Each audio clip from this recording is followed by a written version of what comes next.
So today, we're diving deep into something I think we all know and love, but maybe don't know as much about as we think, and that is the peach. Yeah, peaches, the fruit of the summer. Exactly. But trust me, there's a lot more to this fuzzy little fruit than meets the eye. Absolutely. So to guide us on our journey, we're starting, as always, with the Wikipedia article on peaches. And I have to admit, even I was pretty surprised by some of the stuff I learned. But before we get ahead of ourselves, let's start with the basics. What exactly is a peach, like botanically speaking? Well, it all starts with its name, Prunus persica. And that right there tells us that peaches belong to the genus Prunus, Okay. Prunus. which is where it gets kind of interesting because that means they're part of the rose family, Rosaceae. Wait, roses, like the flowers. So you're Right. saying a peach is a distant cousin of, like, Valentine's Day flowers? Distant, yes, but related nonetheless. Wow. Okay. I did not know that. And it's not even just roses. This family reunion gets even bigger because we're also talking cherries, plums, and get this, almonds. Okay, I can maybe, like, see the resemblance between peaches and plums, maybe even cherries if I squint really hard. But almonds? Those are nuts. How does that family connection work? Well, it's all about the genetics. You know how the inside of a peach pit, that kernel, has that kind of vaguely almond-like flavor? Yeah, kinda. Yeah, well, that's not a coincidence. Turns out they share pretty close genetic ancestry. So, like, theoretically, someone could create a hybrid peach almond thing. Well, now, creating a hybrid fruit, that's incredibly complex. Hmm. But you're onto something. This genetic link, it has some pretty fascinating implications. In fact, there's already a really interesting confectionery example, and that's persipan. It's like a marzipan-like treat, but it's made from peach kernels. Persipan. See, that's what I love about these deep dives, always learning something new.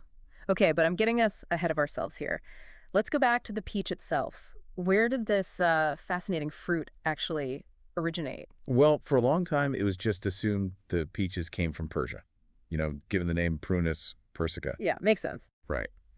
And while that connection, it's there, it's not the full story. Oh. Yeah, recent genetic studies have actually revealed a much, much older origin, taking us all the way back to China. China. Really? So much for Persia. When are we talking here? We're talking way back. Mhm. Archaeologists have actually unearthed peach stones in Zhejiang province dating back to the Neolithic period, like around 6000 BC. Wow, okay, that is a lot older than I initially thought. What else do we know about these ancient Chinese peaches? Well, these weren't just some random wild peaches. These were domesticated. The evidence really suggests that cultivation was already well underway in the Yangtze River Valley, with early farmers selecting for all those desirable traits, the sweetness, the size, all that. So even back then, people had their preferences, maybe sweeter, juicier, who knows? Precisely. And in a way, those ancient farmers, they were like the original peach connoisseurs. They were shaping the fruit that we know and love today. I love that. The OG peach taste testers. Okay, so we've got peaches thriving in China literally thousands of years ago. How did they get from ancient China to, well, everywhere else? Well, that's where the peach embarks on a fascinating journey, spreading its sweetness across the globe. Okay, I'm ready for this peachy world tour. Where do we go first? First stop, Japan. We're talking somewhere around 4700 to 4400 BC. Wow. Yeah, imagine those early seafaring traders just, carrying not just goods, but the promise of this delicious far-off fruit. I know, it makes you wonder what those first encounters were like. Like, did they exchange cultivation techniques? Was it like a bartering frenzy for the first peach trees? It's incredible to think about. And then from there, fast forward a bit to around 1700 BC, and the peach makes its grand entrance into India, adding yet another chapter to its story. India, with that incredible culinary history, I bet they found some amazing ways to incorporate peaches into their cuisine. Absolutely. Yeah. But the peaches journey, it doesn't end there. By 300 BC, we have records of peaches popping up in Greece, brought westward along those ancient trade routes, spreading its deliciousness along the way. Greece, the cradle of Western civilization. I bet those philosophers had a thing or two to say about peaches. I'm sure they did. You know what? I think we'll have to save that philosophical peach debate for another time because it sounds like we've reached the end of part one. Indeed. But don't worry, we've only just scratched the surface of the peaches story. Welcome back to our deep dive into all things peaches. Last time, we followed the peaches journey, from those ancient origins in China all the way to Greece. Yeah, quite the adventure so far. It really is. But before we move on, I have a very important question. Okay. What did the Romans ever do for peaches? Well, besides, allegedly inventing the toga party. Hmm, good point. In all seriousness, though, the Romans, they actually played a pretty crucial role in the peaches story. Oh, yeah. Not only did they, totally embrace peach cultivation, but they also documented it. Okay, now we're talking. What kind of documentation are we talking about here? Well, think back to the eruption of Mount Vesuvius. Right. You know, those perfectly preserved Roman villas in Pompeii and Herculaneum? Oh, right. Frozen in time. Exactly. Those weren't just, frozen in time. They were basically like little time capsules. And did those time capsules happen to include any peaches? They did. Yeah. Archaeologists have uncovered frescoes. Those are those vibrant wall paintings, and they depict peaches in all their glory. No way, really. Oh, yeah. And we're talking 1st century AD here. Wow. This shows you just how integrated peaches were into Roman life. That's amazing. It's one thing to, read about it, but to have those actual visual records, those little snapshots of daily life back then, it's incredible. It really brings history to life, doesn't it? It does. And it wasn't just about, showcasing how pretty they are. Those images, they tell us about Roman agricultural practices, the different varieties they cultivated, even their trade routes. Right. The peach was basically a Roman superstar. I love it. Okay, so from, ancient Chinese farmers to Roman frescoes, the peach has certainly left its mark. For sure. Speaking of peaches leaving their mark, I do have a question that's been bugging me. Okay. We've been talking a lot about peaches, but what about their smoother, I guess you could say slightly more sophisticated cousin, the nectarine? Ah, yes. The nectarine. Well, it's not just about smooth versus fuzzy skin, What do you mean? Well, for the longest time, people actually believed that peaches and nectarines were two totally distinct species. I think I was one of those people. What's the truth? Well, the truth is, nectarines are just a naturally occurring variation of the peach. Wait, seriously? Yeah. Remember how we were talking about genetics earlier? Yeah. It all comes down to a single gene mutation. Okay, so are you saying a peach tree could just, I don't know, decide to just sprout a branch of nectarines one day? Essentially. It's called a bud sport, and it's actually more common than you might think. A bud sport. Of course it is. Yeah, it's a fascinating example of, how nature can surprise us with all these variations, even within a single species. It makes you wonder how many other, surprise fruits are out there, just, hidden within the branches of familiar trees. Right. The possibilities are endless. Okay, so we've got peaches, we've got nectarines, but let's not forget about the peach's journey across the globe. Did it ever actually make it to the Americas? It did.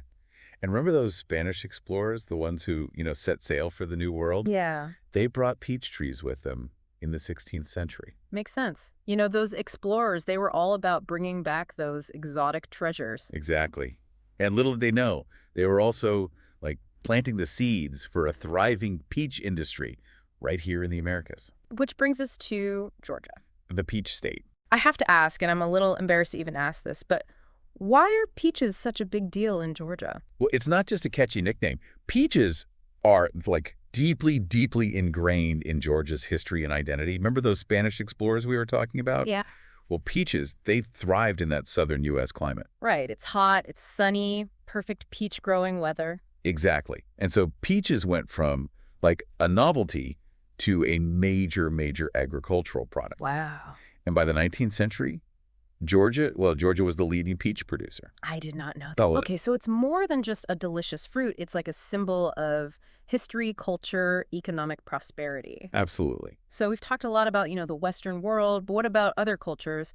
Did peaches hold any, special significance anywhere else? Absolutely. Take China, for example. Peaches have long been, revered in China for their symbolism. Oh, right. Like those beautiful Chinese paintings with the delicate pink peach blossoms. Always so elegant. Exactly. And they're not just aesthetically pleasing. Peach blossoms, they represent spring, renewal, hope. Wow. Peaches themselves, they're associated with longevity and immortality. That's a lot of symbolism packed into one little fruit. It really is. Yeah. There's even a Taoist deity, the old man of the South Pole, and he's often depicted with a peach, symbolizing his role as the guardian of longevity. And remember how we talked about peachwood furniture earlier? Yeah. Well, that wasn't just a design choice.